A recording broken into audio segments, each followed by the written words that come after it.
E começa agora, para todo o Brasil e para todo mundo, mais um vídeo no meu canal. E hoje eu estarei falando aqui, hoje eu encerro a história da África independente. Serão trabalhados na nossa aula de hoje dois temas: a África nas salas de aulas brasileiras e o imperialismo europeu na África. Então, fique aí, não saia daí, que hoje você vai ficar por dentro da história. Vamos lá? Começando aqui com a África nas salas de aulas brasileiras.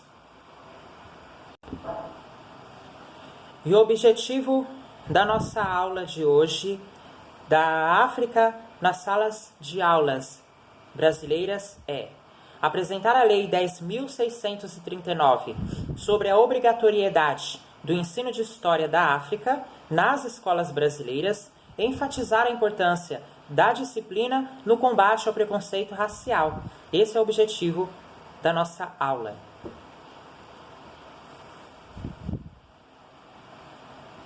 Desde 2003, o ensino de História da África nas escolas brasileiras é obrigatório, conforme a Lei 10.639. Mais do que cumprir uma determinação legal, o ensino de História da África deve refletir a importância que o continente exerceu sobre a formação do Brasil, o potencial cultural e econômico que ainda oferece ao mundo, sem falar na sua biodiversidade. Alberto da Costa e Silva elenca de forma clara os vínculos históricos e culturais entre Brasil e África.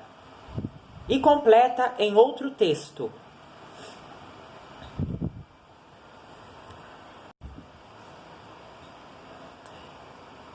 inegável a influência africana na formação demográfica brasileira. A migração forçada para o Brasil através do tráfico de escravos foi o grande fator de conexão com a África. Contudo, a predominância de uma sociedade escravista por aqui e a discriminação racial relegaram as populações negras um papel secundário na cidadania brasileira. Isso, contudo, não se deu sem a resistência negra, como fica evidenciada na organização dos movimentos negros desde o início do século XX. Através de uma atuação ampla e diversificada, os movimentos negros organizados foram responsáveis pela valorização da identidade negra e pela ação política contra o preconceito racial. A Lei 10.639 é parte dessa atuação. É bom lembrar o reconhecimento de que a sociedade brasileira é multiétnica, é parte importante dos caminhos para a superação do racismo. Aliás, a revelação de que a ideia de democracia racial no Brasil serviu para ocultar o racismo é outro ponto importante dos novos paradigmas sobre a influência negra na cultura e na história brasileiras. Estudar e ensinar a história da África tem relação com esse novo momento. Significa, primeiramente, reconhecer a importância dos africanos para o Brasil. Que os africanos têm muita importância para o Brasil.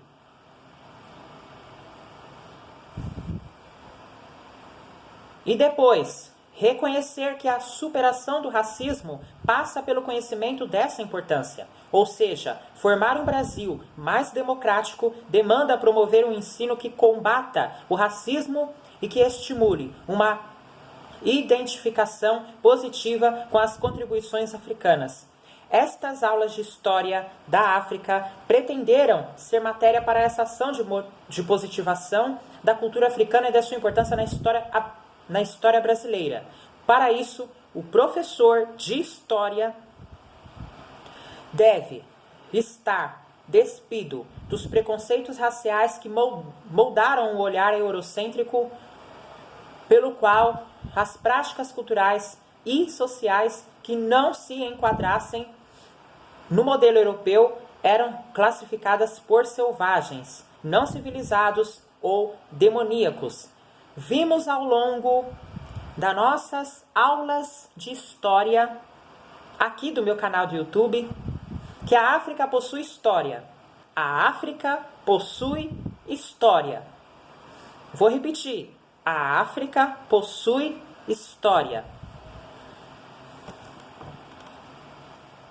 É uma história marcada pela altivez e pelo protagonismo africano. Lembre-se que a colonização da África apenas se deu no fim do século XIX e que durou pouco mais de 60 anos. Antes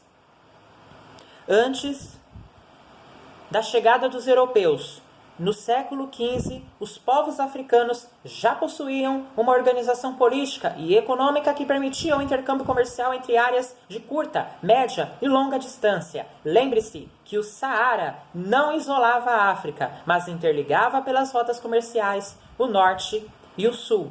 Lembre-se, é só para você lembrar, lembre-se que as alianças políticas, assim como as rivalidades por interesses econômicos, estiveram na raiz da explicação das guerras e da formação de reinos e impérios, nada diferente do que acontecia na Europa.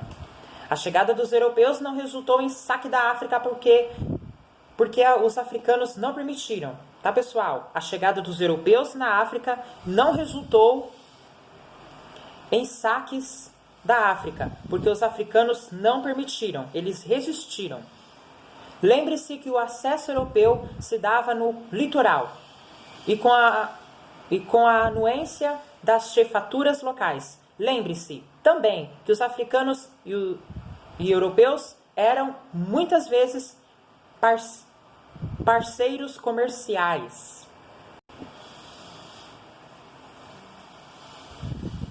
A escravidão existente na África tinha funções sociais diferentes da escravidão implantada pelos europeus na América. Lembre-se que na escravidão interna da África, o escravo era, antes de tudo, um estrangeiro, mas ele não era produtor de riquezas ao proprietário. Isso porque a escravidão era gerada nas guerras, nas dívidas, nos sequestros ou nas decisões judiciais.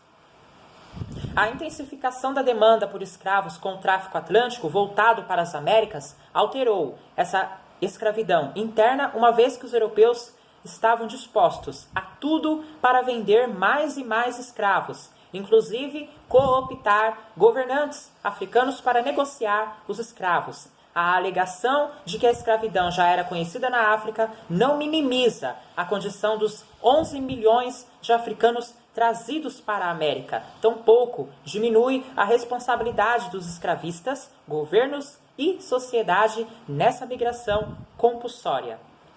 Vimos também que o avanço do capitalismo na Europa forçou governos e capitalistas a se dirigirem para a África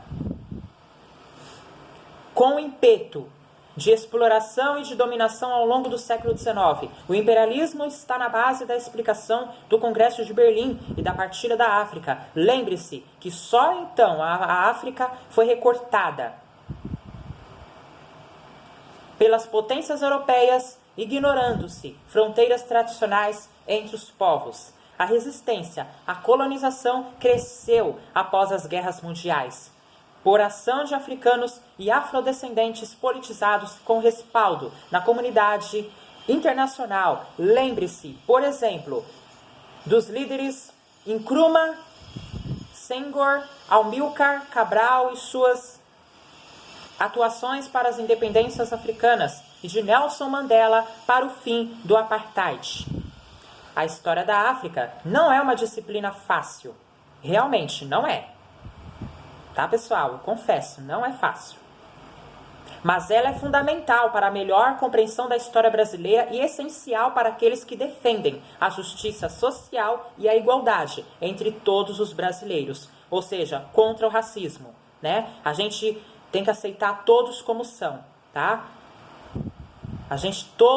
Todos nós somos iguais. Todos nós somos iguais. A gente tem que combater o racismo. Tem que acabar o racismo, né? Que ainda predomina no mundo, mas o racismo tem que acabar. O site do GLE10,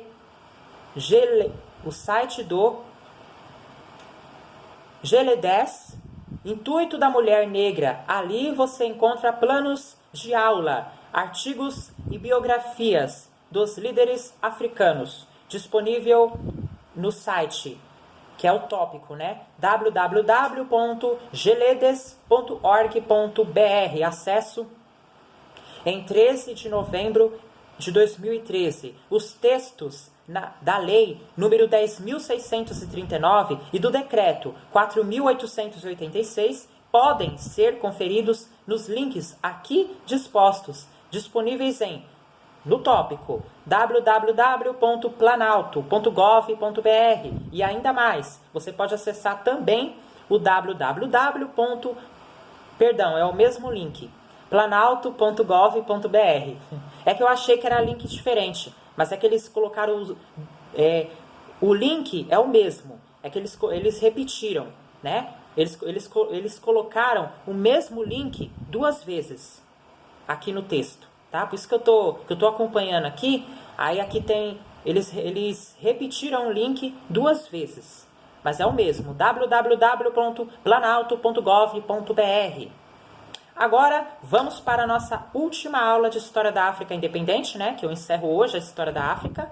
Vamos agora para a nossa próxima aula, o nosso próximo assunto de hoje.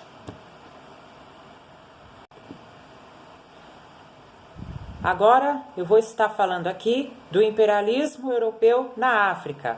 Na aula anterior, eu falei da África nas salas de aulas brasileiras, né? Que a África, ela possui muita importância para o Brasil. Não só pela cultura, né? Não só pela sua cultura, creio eu pela sua arte também, mas ela é muito importante para o Brasil. Não só pela cultura, mas também pela sua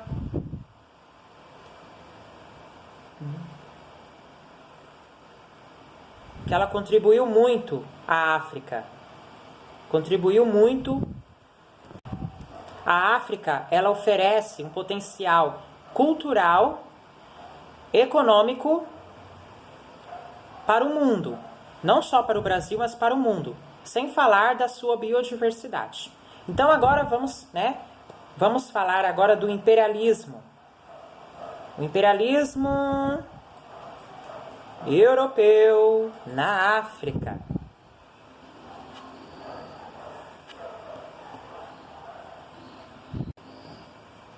E o objetivo da nossa aula é discutir o papel da África para o capitalismo industrial, entender os significados do imperialismo para a Europa, entender os mecanismos de dominação europeia na África. Vamos lá?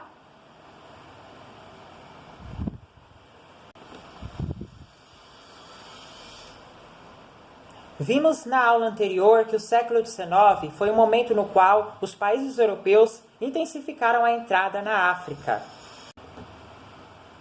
Para entender por que o século XIX foi um marco na exploração da África, é importante lembrar que o sistema capitalista estava em plena expansão. Né? Quando os europeus, no século XIX, intensificaram a sua entrada na África, o sistema capitalista estava em plena expansão. Por quê? Porque é no século XIX que você vai ter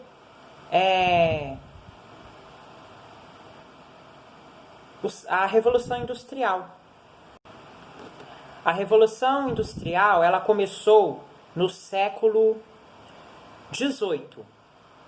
Foi um processo de grandes transformações econômico-sociais que começou na Inglaterra, no século XVIII. O modo de produção industrial se espalhou por grande parte do hemisfério norte durante todo o século XIX e início do século XX. Então foram mais de 1 século de Revolução Industrial.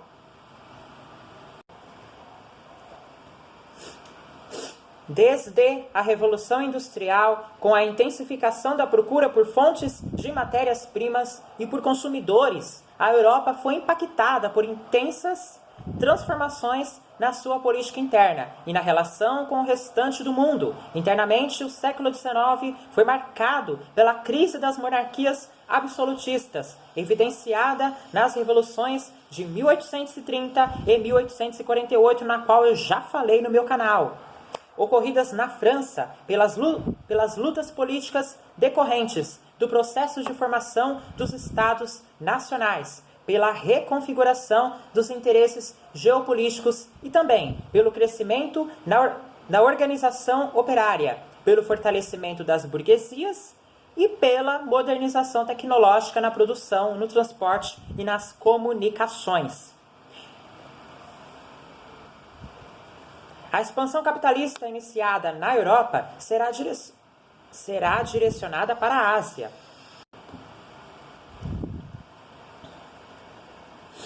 E África, para onde os interesses em terras, produtos e consumidores contribuirão para um novo colonialismo. Neste, diferentemente do sistema colonial implementado na América do século XVI, a Europa mantinha-se como produtora do capital, ou seja, o lucro, através da indústria, mas dependente cada vez mais de terras produtoras de matérias-primas, fossem minérios ou produtos agrícolas a serem trabalhados pela indústria, como o dendê e amendoim, importantes na produção de óleos e graxas. Também, no início do século XIX, a Grã-Bretanha, que era a maior potência capitalista industrial, extinguiu o tráfico de escravos, direcionando os empreendimentos negreiros para as atividades de exploração das terras africanas e de comércio legítimo, executadas em grande parte das vezes com mão de obra escrava. Isto significa que a diminuição do tráfico atlântico nos portos africanos ao norte do Equador resultou em direcionamento dos escravos para os plantations controladas por ingleses. Nesse processo, os europeus avançaram um pouco para o interior da África, saindo da linha litorânea, ocupadas pelas feitorias até o século anterior. Para esse avanço e roedura do continente, os governos europeus se utilizaram da cooptação de autoridades africanas e, em muitos casos, do enfraquecimento das estruturas políticas e sociais africanas. A ação dos missionários em muito contribuiu para esse enfraquecimento, conforme visto anteriormente. Vale a pena ler a análise de Serrano e Waldman sobre isso. Para o historiador Eric Hobsbawm, no século XIX, a economia capitalista estava se globalizando, o que resultou em expansão e anexação foi anexado territórios e na definição de interesses geopolíticos europeus em todos os continentes. Para esse autor, para entender o imperialismo, é preciso conhecer sua dimensão econômica, mas sem ignorar sua dimensão política e ideológica. Embora os interesses econômicos europeus na África fossem claramente explicados pelo avanço do capital, havia mecanismos para justificar as ambições burguesas, dando-lhes feições menos mesquinhas. O darwinismo social foi um arranjo ideológico para justificar as ações imperialistas da Europa sobre a África e Ásia. Então, o darwinismo social foi um arranjo ideológico, ou seja, foram ideias para justificar o porquê dessas ações imperialistas da Europa sobre a África e a Ásia. Partindo de uma interpretação enviesada da obra de Charles Darwin sobre a evolução das espécies, os europeus tomaram a Europa como modelo de civilização a ser divulgado pela África. Para tal empreitada, valiam-se da propaganda ideológica que perpassava as políticas e ações na África. Os mecanismos dessa dominação incluíram a guerra, a cooptação de chefias, a disseminação de produtos ocidentais, principalmente a cachaça, de modo a criar uma dependência além da intensa propaganda ideológica baseadas em teorias cientificistas sobre a inferioridade racial africana. Na Europa, esses instrumentos de dominação serão trabalhados na opinião pública de modo a parecerem essenciais para a África. Nesse sentido, o poeta inglês Kipling celebrizou a expressão fardo do homem branco, ao defender o imperialismo e a ideia de que a dominação sobre a África no século XIX era uma dádiva, uma salvação para os africanos, um meio para alcançarem a civilização, porque os africanos eles resistiram ao imperialismo europeu na África, mas de um lado foi importante, né? Ou seja, o fato dos europeus dominarem a África foi um meio dos africanos se civilizarem. Foi muito importante, de um lado, né, o imperialismo europeu na África. Foi um meio para os africanos se civilizarem.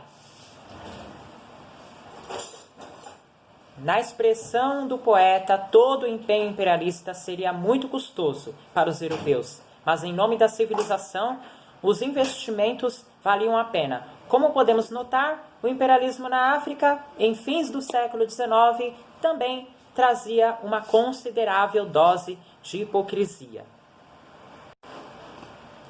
Rudyard Kipling, Prix Nobel, Literature, 1907.